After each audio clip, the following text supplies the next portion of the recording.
A common question I get is why I start many of my paintings by staining the surface with brown or some other earth tone. In this video, I'll briefly explain the reasoning behind it, how to do it, what subjects to do it for, and what colours to use. The main idea behind staining the surface is to get rid of the white and provide you with a more balanced playing field to paint on. This makes judging your colours much easier, particularly how light or dark they are. When you paint directly onto a white surface, your colours tend to look a bit darker than they really are. That's because every colour looks dark compared to white. Staining the surface gives you more of a middle ground to compare your colours against. It's the same reason why many artists, including myself, use a grey toned palette for colour mixing. I'll give you a simple demonstration to show you what I mean.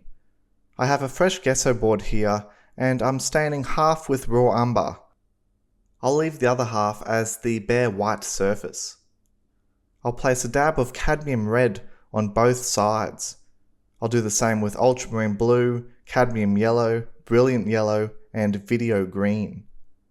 So both sides have the same colours, the only difference is the left side is stained with raw umber and the right side has the bare white surface. The camera might not do a great job of picking it up, but the colours appear a bit lighter and more brilliant on the left side with the stained surface, particularly the three lighter colours at the bottom. The only exception is the ultramarine blue, which appears roughly the same on both sides. So if this demonstration is anything to go by, staining the surface may be more impactful when it comes to the lighter colours. Another benefit of staining the surface is that you can use it as an opportunity to warm up your hands and get a feel for the subject. You'll often see me take my time with the stain and get really comfortable with the brush in my hand. Sometimes I'll even work my way around the major shapes and contours of the subject. The first strokes of a painting are often the hardest strokes to make and have the most resistance. Staining the surface is a good way to break through that resistance and get all the timid strokes out of the way. I also find that action leads to more action. Once I've stained the surface, I usually feel compelled to keep going. So if you find that you're procrastinating on your next painting, open up a fresh canvas, place it on the easel and stain the surface. That should get things moving for you. As for the actual process, it's not complicated and there's no one way to go about it. The end goal is to apply a thin and fairly consistent layer of colour over the surface. How you get there doesn't really matter. I typically use a large brush with a bit of raw umber or some other earth tone mixed with lots of odourless solvent. I'll pick up more paint to make the colour stronger or more solvent to thin the paint and make it weaker. I like to keep the paint thin so that it dries fast. The more solvent you use, the faster it dries. Keep in mind, this is for oil painting. For other mediums like acrylics, watercolours or gouache, you can thin the paint with water. I then use paper towel to remove any excess paint.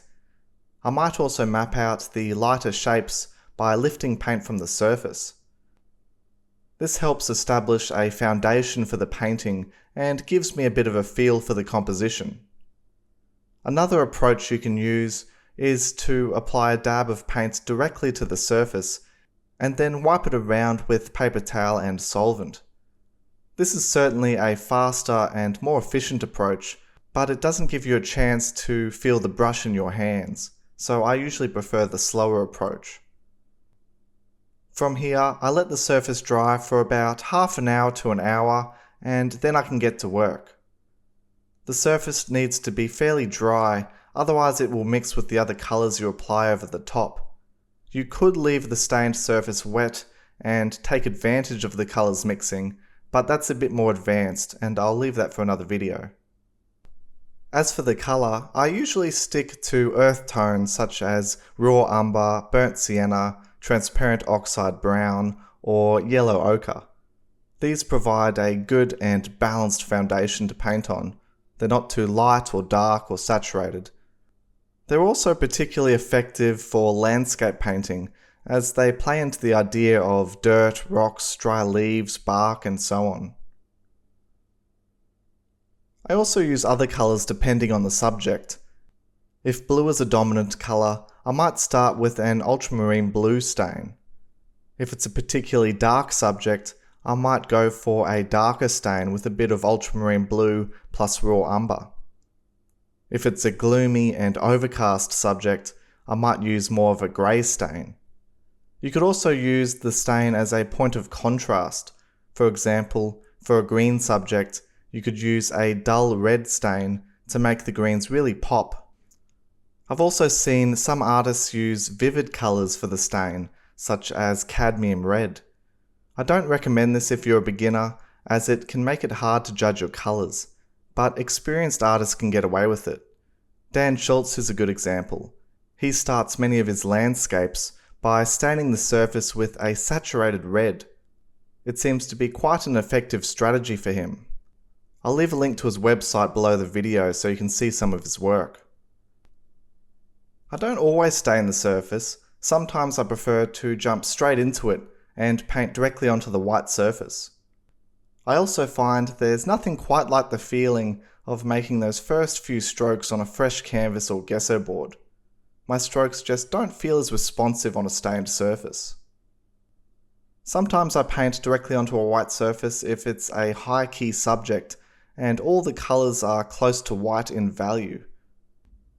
In this case, starting the painting by applying a dark surface can sometimes feel a bit counterproductive. Anyway, I hope this clears things up for you. If you haven't stained the surface before, give it a go and see what happens. You might find that it makes the painting process and your judgment of colours much easier, especially if you're new to painting. You may find that it's less impactful as you gain experience, but it will always be helpful. If you enjoyed this video, please give it a like and subscribe to the channel. I also have a free landscape painting workshop that you might enjoy. I'll leave a link to that below the video. Thanks so much for your time, and I'll see you in the next one.